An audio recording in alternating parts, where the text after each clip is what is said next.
오늘의 사연 시작합니다. 안녕하세요. 불과 몇 달 전까지만 해도 신혼의 단꿈에 젖어 있던 30대 여성입니다. 하지만 지금은 이혼녀가 되어버렸네요. 남편, 그러니까 전 남편과 이혼하게 된 이유 중에 제 잘못은 하나도 없다고 생각해요. 바람 피운 남편과 이혼하는 건 당연한 거 아닐까요?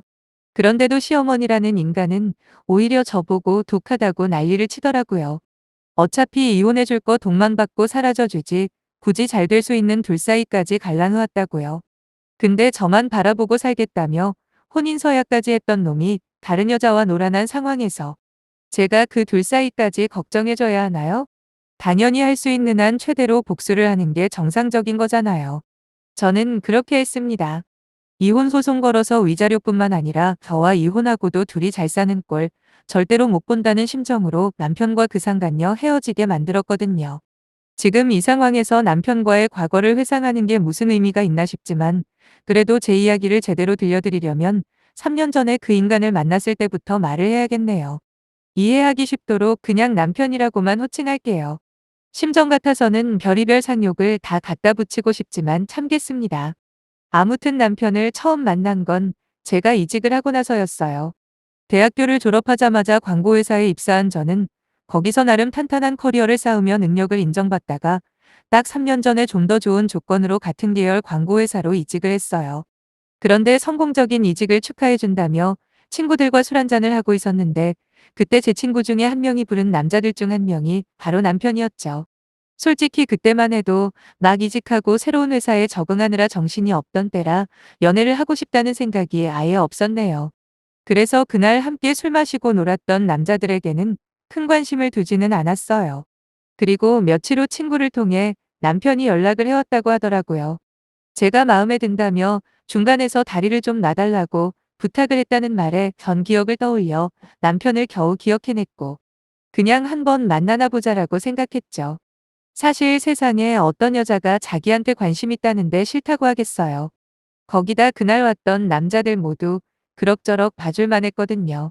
하지만 남편에 대한 기억은 많이 없었습니다. 그래서 대체 어떤 놈이 나한테 관심이 있는지 궁금하기도 하고 해서 약속된 장소에 나갔는데 그날 밤에 봤을 때보다 훨씬 괜찮은 겁니다. 매너도 있고 외모도 나쁘지 않고요. 그리고 일반 회사를 다닌다며 조심스레 이야기를 하는데 나름 대기업에 속하는 회사여서 직업도 괜찮은 편이었죠. 그렇게 저희는 한 달 정도 꾸준히 연락을 주고받다가 사귀게 되었고 2년 동안 참 많은 일들을 겪으며 더욱더 깊은 사이가 되었어요. 남편과 사귀면서 좋은 일들도 많았지만 힘들고 어려운 일들도 많았습니다. 그중에서 특히 남편과 사귄 지 1년 되던 해 저희 아버지가 돌아가셨어요. 당연히 저는 말로 설명할 수조차 없는 큰 충격을 받았고 정신적으로 붕괴되기에 이르렀어요. 밥도 안 먹히고 일도 손에 안 잡히더라고요. 물론 엄마와 오빠도 힘들어했지만 그중에 제가 가장 심했습니다. 아버지가 평소에 저를 엄청 이뻐하시고 사랑해 주셨거든요. 새벽 늦게 겨우 잠들다 깨면 살아계실 때 좀 더 잘해드릴 걸 전화 한 통 더 드리고 얼굴 한 번 더 볼 거라는 후회가 밀려와 혼자 하루 종일 방에 틀어박혀 울기만 했어요. 회사 다닌다고 바쁘다는 핑계로 가끔씩 아버지가 데이트 신청이라도 할라치면 맨날 다음에 했던 제가 얼마나 죽이고 싶던지 20대 초반만 해도 주말이면 아버지랑 단둘이서 영화도 보고 맛있는 것도 먹으러 가고 그랬거든요. 하지만 머리 좀 컸다고 점점 친구들이 더 좋아지고 남자친구를 더 중요하게 생각하다 보니 저도 모르게 아버지에게 많이 소홀했더라고요. 아무튼 그때 정말 힘들게 하루를 보내고 있을 때 제게 남편이 큰 위로가 되어줬어요. 회사 마치면 우리 집으로 와서 저 밥 먹었는지 확인하고 안 먹었다고 그러면 죽을 써서 제게 가져다 주기를 한 달 넘게 했네요. 거기다 아버지가 그리워서 혼자 울고 있노라면 언제 옆에 와서는 어깨를 빌려주는 남편의 듬직한 모습에 저는 처음으로 그 남자와 결혼을 떠올렸어요. 그리고 1년 후 저희는 결혼을 했습니다. 딱히 시집살이 같은 건 없었어요. 시가가 워낙 멀어서 얼굴 볼 일이 명절이나 기념일 말고는 드물었거든요. 그나마 시어머니는 종종 제게 전화를 해서 남편한테 잘하라느니 닭으로 남자는 집에서 기를 세워줘야 바깥에서 큰일 하는데 지장이 없다는 둥 전형적인 시어머니 레파토리를 읊어대셨지만 어차피 앞에서는 내내 하고 제가 알아서 걸러듣다 보니 시가로 인한 스트레스는 거의 없었습니다. 거기다 남편은 정말 다정한 사람이었어요. 원체 저 외에도 모든 사람에게 친절하고 매너 있는 성격이라 주위에서 평판도 참 좋았죠. 하다못해 식당에 들어가도 아줌마들이 다들 바쁘면 자기가 일어나서 직접 음식도 가져오고 모자란 반찬을 달라고 할 때도 절대 자리에 앉아서 시키는 법이 없습니다. 셀프도 아닌데 직접 빈 반찬 접시를 가지고 가서 깍듯이 인사하고 반찬을 더 얻어오죠. 물론 처음엔 지나치게 친절한 그 모습이 가식은 아닐까 의심한 적도 있어요. 여자친구였던 제가 앞에 있으니 점수 따려고 저러는 거 아닐까라고요. 하지만 함께 지내는 시간이 쌓일수록 남편 원래 성격이 그렇다는 걸 알게 되었고 남편감으로는 최고라고 생각했었네요. 실제로 저희 결혼 생활은 순탄 그 자체였습니다. 늘 퇴근하고 어디 새는 법 없이 바로 들어와서 집안일도 같이 하는 남편은 제 사소한 말 한마디 한마디에도 귀를 기울여주며 신경 써주는 사람이었죠. 오히려 제가 복에 겨워 잔소리 아닌 잔소리를 하다 사과한 적도 있네요. 일 마치고 6시면 집에 들어와야 할 사람이 어느 순간부터 자꾸 5분씩 늦는 거예요. 알고 보니 집 앞에 주차를 해놓고 담배를 한 대 피고 들어오느라 늦는 거였죠. 남편이 아직 담배를 끊지 못했거든요. 물론 집에 들어와서는 안 피지만요. 그래서 한 번은 제가 막 뭐라고 한 적이 있습니다. 보통 제가 잔소리를 할 때마다 수긍하던 남편이 그날은 저한테 그러더라고요. 자기도 잘못한 거 인정은 하는데 생각해 보라고요. 결혼하고 지금까지 하루도 빠짐없이 퇴근하고 곧장 집으로 온 거 알지 않느냐. 그런데 겨우 5분 가지고 이렇게까지 뭐라고 하니 속상하다 이렇게 말하는데 남편한테 참 미안했습니다. 물론 담배 피우는 걸 이해해준다는 이야기는 아니에요.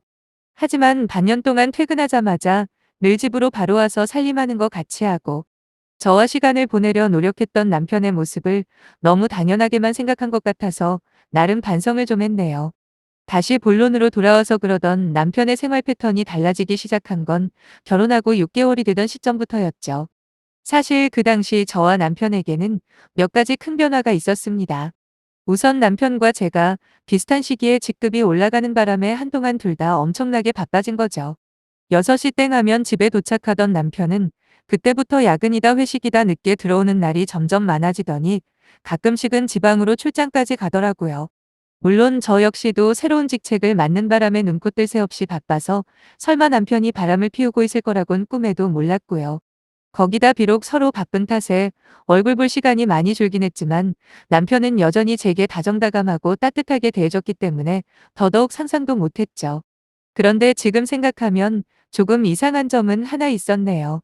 한 번도 다른 사람의 흉을 보는 일이 없던 남편이 그 시점에 자기 부서에 새로운 여직원이 한 명 들어왔다면서 일도 못하고 성격도 별로인 것 같다고 몇 번 안 좋게 말하긴 했어요. 사실 그때는 남편이 저렇게 말할 정도면 그 여자 직원도 애지간히 별로인가 보다 하고 가볍게 넘기긴 했는데 나중에 알고 보니 그게 전부 다 연막작전이었더라고요. 그렇게 반년 정도가 더 흘러 어느 정도 업무에 익숙해져 저는 전처럼 여유가 생겼지만 남편은 여전히 아니 더 바빠진 듯 보였어요. 그런데도 아예 눈치를 못 챈 건 바로 남편이 저한테 더 잘해줬으면 잘해줬지 조금도 소홀한 적이 없었기 때문이에요. 아마 남편과 바람을 피던 그 어린 상간녀가 저를 찾아오지 않았다면 그대로 계속 바보처럼 살았을지도 모르겠네요.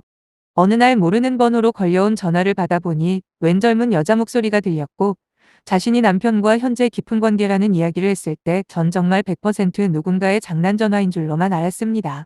그만큼 남편을 믿었던 거죠. 하지만 곧 그 여자가 보내준 몇 장의 사진을 본 저는 분노와 절망감을 맛볼 수밖에 없었고 곧바로 그 여자가 말한 장소로 나갔어요. 그 여자는 제가 보기에도 참 예쁘장하게 생겼더군요. 앙증맞은 입술에 커다란 눈망울을 가진 그 여자는 당돌하게 제게 따지며 물었어요. 왜 이혼 안 해주고 질질 끄냐고요. 무슨 말인지 황당해서 가만히 있었더니 사랑이 없는 결혼 생활을 유지하는 건 자기 자신에게 못할 짓 아니냐. 그냥 빨리 이혼하고 새 인생 찾는 게 언니를 위해서도 좋은 것 같다라고 말하는데 도대체 이 여자가 왜 나한테 언니라고 부르는지 그리고 갑자기 무슨 뚱단지같이 이혼을 입에 담는지 한참을 생각해도 답이 안 나오는 겁니다. 그래서 무슨 말인지 알아듣게 말하라고 소리를 질렀죠. 그 여자의 말에 따르면 상황은 이랬습니다. 자기가 남편의 부서에 입사하고 며칠 안 되자마자 환영회가 있었는데 그날 술을 너무 많이 먹었다고 해요. 근데 다음날 아침에 눈 떠보니 옆에는 제 남편이 있더랍니다.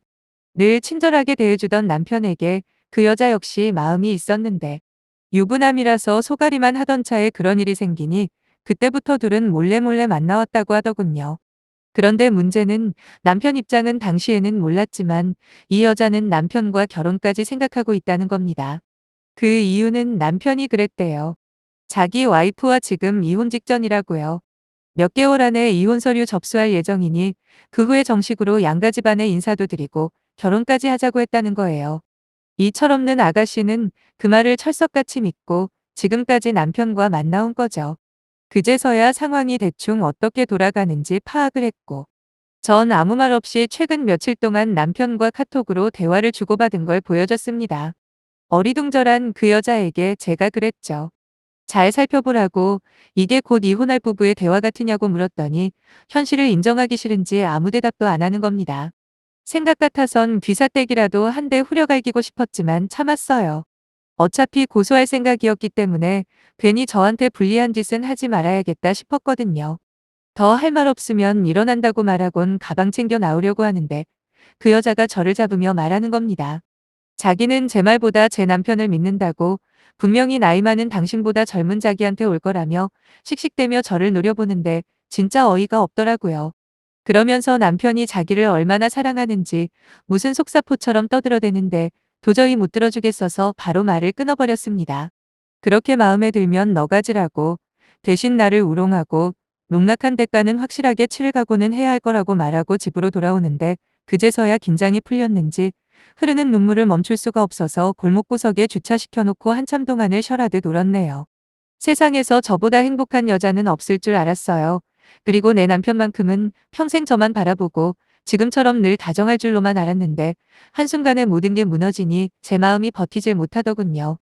그와 동시에 어떻게 하면 이 상황을 해결할지도 고민하며 남편을 기다렸고 퇴근 후 돌아온 남편은 제가 보여준 사진들과 그 여자의 이야기를 다 듣더니 그 자리에서 무릎을 꿇더라고요. 그러면서 자기가 정말 잘못했다고 그날 술 기운에 실수를 했고 자기도 모르게 그 여자와의 일탈에 정신을 못 차린 것 같다며 빌고 또 빌었습니다. 이미 모든 대화는 녹음 중이었거든요. 전 최대한 남편에게 미련이 가득한 표정을 지으며 여러 가지를 유도 질문을 던졌어요. 솔직히 나를 배신하고 결혼 6개월 만에 바람핀 놈을 어떻게 받아줍니까? 하지만 그냥 신사적으로 이혼 소송만 걸고 갈라서기에는 제가 느낀 배신감이 너무 컸어요. 절대로 좋게 보내줄 수는 없더라고요. 그래서 무릎 꿇고 있는 남편에게 다리 아프니까 앉아서 말하라고 했죠. 그런데 이 뻔뻔한 놈은 제 말이 끝나기가 무섭게 바로 의자에 앉더라고요. 얼마나 무릎 꿇고 있었다고 일어나란다고 바로 일어난답니까? 최소한의 성의도 모르는 놈이더군요. 아무튼 그 여자와 만나게 된 시점부터 자세하게 이야기해보라고 했어요. 다 듣고 그때 결정하겠다고 했더니 남편은 거의 2시간을 넘게 집가 바람핀 과정과 이유를 말하는데 전부 다 자기 유리한 쪽으로만 말하더라고요. 그때 술 먹고 하룻밤 실수하게 된 것도 술 취한 상간녀가 걱정돼서 조금 챙겨줬는데 그쪽에서 너무 적극적으로 유혹을 했다나 뭐라나 거기다 그 후에도 지속적으로 유부남도 괜찮으니 만나만 달라고 직원들 몰래 문자며 전화로 자기한테 매달려서 어쩔 수 없었답니다. 변명 같지도 않은 남편의 변명을 초인적인 인내심으로 이악 물고 다 들어줬습니다. 그리고 그 여자랑 끝낼 수 있냐는 제 질문에 남편은 1초도 안 걸려 그렇다고 대답을 하더라고요. 전 생각할 시간이 조금 필요하다 말하고 며칠 동안 친정으로 향했어요. 거기서 상간녀 소송과 이혼 소송 둘 다 준비를 했습니다. 그리고 얼마 후 상간녀에게 남편의 변명이 담긴 녹음 파일을 전해줬더니 바로 전화가 와서 난리를 치더라고요. 저보고 이거 다 조작된 거라면서 남편이 자기를 얼마나 사랑하는데 라는 갯소리만 지저대길래 그건 난 모르겠고 정의심이 되면 직접 확인해보면 될 거 아니냐 이등신하라고 말하곤 그 뒤로 걸려오는 전화는 다 씹어버렸네요. 며칠 후 남편은 정말 그 여자와의 관계를 정리했다면서 함께 한 대화를 캡처해서 보내주길래 봤더니 아주 각종 험한 말과 상욕들의 향연이더군요. 그러면서 다시는 이런 일 없을 거라고 자기가 더 잘하겠다는 말을 하길래 전 알겠다고만 대답했어요. 그리고 다음날 바로 이혼 소송을 걸었죠. 이제 더 이상 질질 끌 이유가 없었으니까요. 물론 상간녀 소송도 함께 진행했습니다. 소송장이 접수되고 한 며칠은 그 두 년놈한테 전화며 문자까지 전화기에 불이 나더군요. 모조리 무시했어요. 당연히 두 소송 모두 승소했고요. 남편한테서 위자료로 받은 집은 바로 부동산에 내놨어요. 그리고 상간녀한테 받은 피해 보상금으로는 다음 달 휴가 내서 일주일 동남아로 여행 갈 계획 짜놓은 상태입니다. 이걸로 끝이냐고요? 물론 아니죠. 이혼 소송 중에 딱 3번 남편 회사에 찾아가 난동을 부렸죠. 물론 털끝 하나도 안 건드렸어요. 괜히 빌미를 주면 안 되니까요. 대신 남편 책상 엎어버리고 그 상간녀 책상 역시 난장판으로 만든 다음 부서 사람들이 모두 알 수 있게 두년 놈들이 6개월 동안 무슨 짓을 해왔는지 아주 큰 소리로 친절하게 설명을 해줬죠. 천하의 몹쓸 짓을 해놓고 아무 일 없는 듯이 직장을 다니려고 하다니 말이 안 되잖아요. 회사를 옮긴다면 거기까지도 추적해서 따라갈까 했지만 막상 둘 다 사표 쓰고 그만두고 나니 찾을 길이 없더군요. 아쉽지만 어쩔 수 없죠 뭐. 그나마 위안이 되는 건 제가 회사에 찾아가서 난동을 부릴 때 봤더니 남편과 그 여자는 이미 철천지 원수가 되어 있더라는 겁니다. 그것만으로도 소기의 목적을 달성한 거라 별다른 미련은 없네요. 이혼하고 위자료 받는 거야 당연한 거지만 남편과 상간녀 둘이서 희희낙낙하는 꼴을 어떻게 봅니까? 아무튼 속 시원하고요. 앞으로 또 누군가를 만날지 안 만날지 사람 일이라는 게 장담은 못하겠지만 앞으로는 사람 함부로 믿지는 못할 것 같네요. 너무 크게 되었거든요. 시간이 빨리 흘러서 제가 받은 상처에 딱지가 않는 날이 어서 왔으면 하는 바람뿐입니다. 끝까지 제 사연과 함께 해주셔서 감사하고요. 남은 제 삶의 축복을 함께 빌어주시면 정말 고맙겠습니다.